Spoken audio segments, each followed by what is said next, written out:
Welcome to the first ever Gujarati IT education YouTube channel Mentorize. Here you can start your IT journey in your own language Gujarati.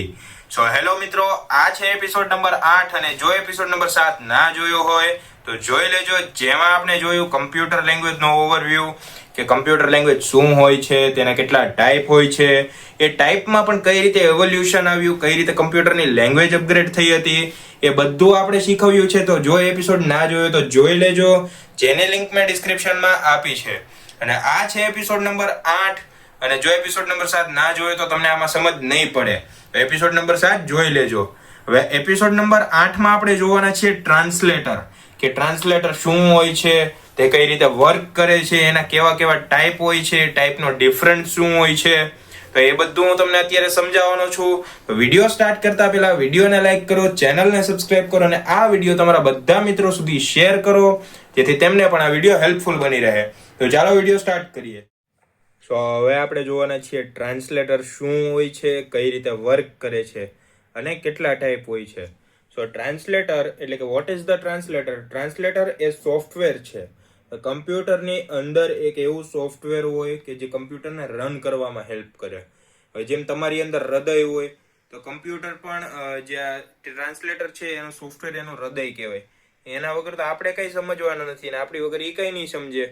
વચ્ચે translator જોઈએ કે જીવવા માટે હૃદય જોઈએ, અને હૃદય છે તો જ જીવવાનું છે. તો એની જેમ જે હાઈ લેવલ લેંગ્વેજ અને એસેમ્બલી લેંગ્વેજને મશીન લેંગ્વેજમાં કન્વર્ટ કરે છે. હવે જે પહેલાની લેંગ્વેજ હતી 0101 વાળી, આપને સમજાતી નહોતી, તો એના માટે હવે એક ટ્રાન્સલેટર આવી ગયું કે આપણે એમ કહીએ કે હાલો આઈ એમ ઉર્વેશ, સો એને એક બાઇનરીમાં કન્વર્ટ કરશે, બાઇનરીમાંથી કમ્પ્યુટરને આપશે, કમ્પ્યુટર આપને પાછો રિપ્લાય આપશે કે હાય હાવ આર યુ.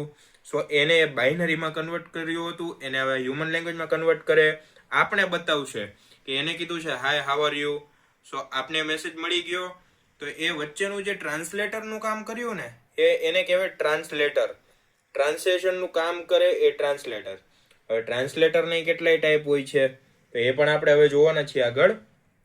સો કમ્પ્યુટરમાં માત્ર મશીન લેંગ્વેજ સમજે છે કે કમ્પ્યુટર હોય એની મશીનની જે લેંગ્વેજ છે બાઇનરી લેંગ્વેજ એ જ સમજવાનું છે. તો વચ્ચેની લેંગ્વેજનું શું કે ભાઈ આપને કોણ સમજાવવાનું? એ તો જોવું પડે ને કે ભાઈ તમે કંઈક બોલો છો તો સામેવાળાને સમજાવવું જોઈએ. હવે એને સમજાય નહીં તો એ વાતનો મતલબ શું? તો એ ટ્રાન્સલેટરનું કામ છે કે ભાઈ વચ્ચેની લેંગ્વેજનું સમાધાન લાવવાનું કામ ટ્રાન્સલેટર કરે.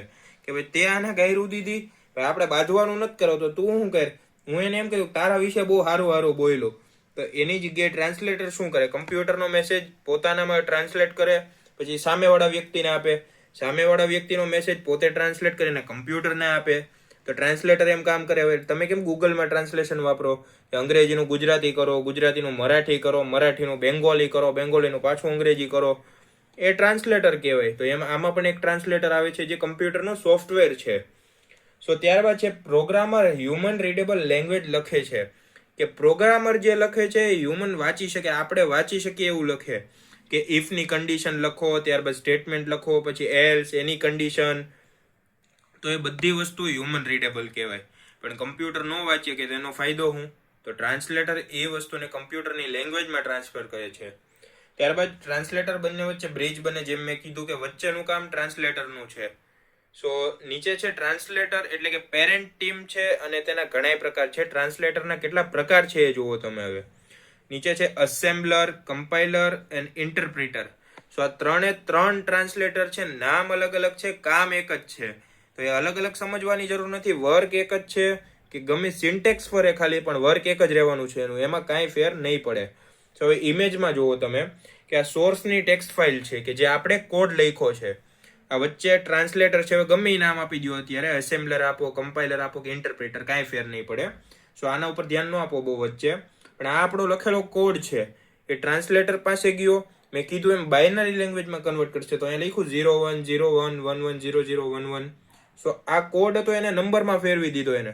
હવે આ કોડ કમ્પ્યુટર પાસે જશે, કમ્પ્યુટર એનું સોલ્યુશન લાવીને ટ્રાન્સલેટરને આપશે. તો આ રિવર્સ થશે અહીંથી કે આ કોડ એસેમ્બલર પાસે જશે, એસેમ્બલર તમને કોડને તમારી ભાષામાં ફેરવી દેશે.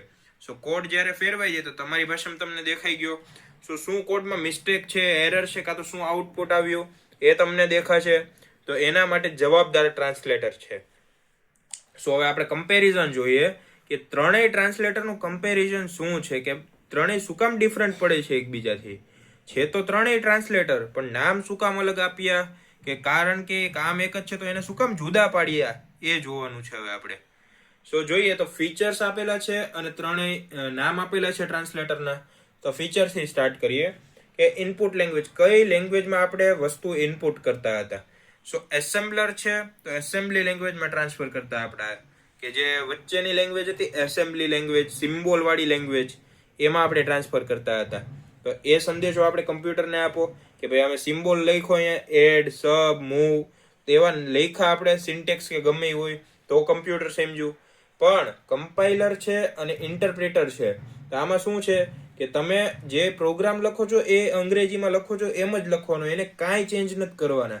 બાઇનરીમાં નથી લખવાનો, કે જે તમારા ઇમોજીસ કે ટેક્સ કે સિમ્બોલ્સ આવે છે એમાંય નથી લખવાના. જેમ મશીન લેંગ્વેજમાં લખાતી હતી બાઇનરી લેંગ્વેજ, એસેમ્બલી લેંગ્વેજમાં લખાતું હતું એસેમ્બલી લેંગ્વેજ, જેમાં હતું ઇમોજી કે સિમ્બોલ્સ હતા, કે એડ, સબ, મૂવ, મલ્ટિપ્લિકેશન માટે મલ, ડિવિઝન માટે ડીવ. સો એવા ઘણા બધા સિમ્બોલ્સ હતા. તો એની જગ્યાએ હવે high level language direct code લખી દો છો. તો અહીંયા ઇનપુટ આપણે અહીંયા બે રીતે કરી શકીએ, કમ્પાઇલર ને ઇન્ટરપ્રિટરમાં અત્યારના જમાના પ્રમાણે. બાકી પહેલાની રીતે કરવું અઘરું પડી જાય તમને. ત્યારબાદ છે કન્વર્ઝન, કે કઈ રીતે કોડ કમ્પાઇલ થતો હતો, કઈ રીતે તમને આઉટપુટ મળતું હતું. સો એસેમ્બલી લેંગ્વેજ હતી એમાં હોલ પ્રોગ્રામ, કે આખો પ્રોગ્રામ એકવારમાં કન્વર્ટ થઈ જતો હતો, આઉટપુટ મળી જતું હતું, એરર દેખાઈ જતી હતી. ત્યારબાદ છે કમ્પાઇલર, એમાં હોલ પ્રોગ્રામ એક સાથે આખો પ્રોગ્રામ એ એક્ઝિક્યુટ થઈ જતો હતો. અને ત્યારબાદ છે ઇન્ટરપ્રિટર, લાઇન બાય લાઇન, કે એક લાઇનમાં મિસ્ટેક છે તો બીજી લાઇન સરખી છે, ત્રીજી લાઇનમાં મિસ્ટેક છે તો એક લાઇન એને કમ્પાઇલ કરી એરર બતાવી, પછી પાછી બીજી લાઇન કમ્પાઇલ કરી એરર બતાવી, કે સરખી હતી તો રહેવા દીધી, ત્રીજી લાઇનમાં એરર હશે તો પાછી બતાવશે. તો લાઇન બાય લાઇન બધું કમ્પાઇલેશન થશે એનું.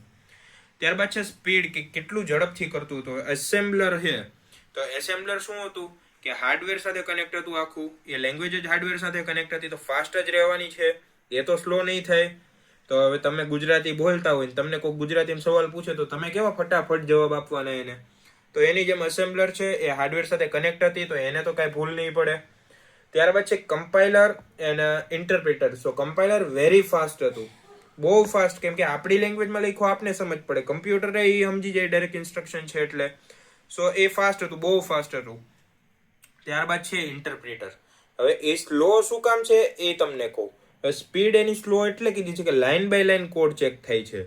હવે લાઇન બાય લાઇન કરવું, 200 લીટીનો કોડ હોય, એક પછી એક લીટી તમે કરો એવી. હવે આ બધું તમને 1-2 મિનિટમાં મળી જતું હોય અને ઓલું હાવ સ્લો થતું હોય કે ભાઈ એક લીટી કરતું હોય, તમારી 2 મિનિટ તો ખાઈ ગયું, તો ઓલું 2 મિનિટમાં થાય ને આવડું 5 સેકન્ડમાં તમને આઉટપુટ આપે, તો સ્લો જ કહેવાય નહીં. તો સ્પીડ એની ધીમી પડે. ત્યારબાદ છે એરર ડિસ્પ્લે, કે ક્યારે બતાવે એરર. એક્ઝિક્યુશન તો કરી દે પણ એરર ક્યારે બતાવશે. સો આફ્ટર કન્વર્ઝન, કે તમારું આઉટપુટ આવી ગયા પછી. ત્યારબાદ છે કમ્પાઇલર. તો કમ્પાઇલરમાં આફ્ટર કમ્પાઇલેશન, કોડ રન કરવા ટાણે ને કમ્પાઇલ કરીએ જ્યારે ચેક કરવા કે એરર છે કે નથી, એ ચેક કરવા ટાણે આપણે એરર બતાવશે ને પછી કોડ આપણે રન કરી શકશું. સો આફ્ટર કમ્પાઇલેશન એટલે કમ્પાઇલેશન પછી પણ રન કર્યા પહેલા.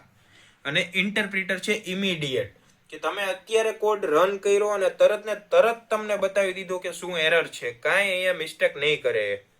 અને ત્યારબાદ એક્ઝામ્પલ આપ્યા છે કે એસેમ્બલર, તો એસેમ્બલી લેંગ્વેજમાં યુઝ થતું હતું એ તમે જાણી લીધું.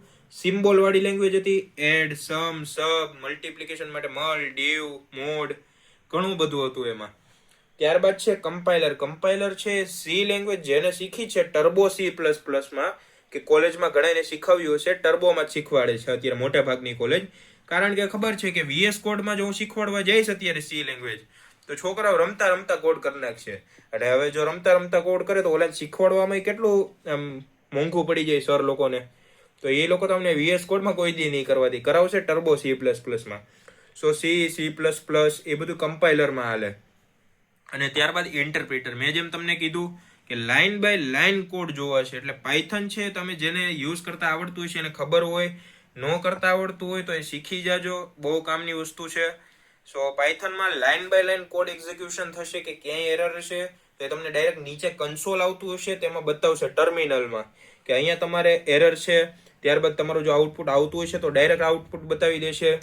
સો આટલો ડિફરન્સ હતો આ બધા કમ્પાઇલરમાં, ટ્રાન્સલેટરમાં. જે હું તમે કહું છું કે ટ્રાન્સલેટરના ટાઈપ છે આ વસ્તુ, એસેમ્બલર, કમ્પાઇલર, ઇન્ટરપ્રિટર એ ટાઈપ છે. પણ ટ્રાન્સલેટર છે એમાં 3 ટાઈપમાં આટલા કમ્પેરિઝન થઈ શકે એમ છે, આટલું ડિફરન્સ છે આમાં.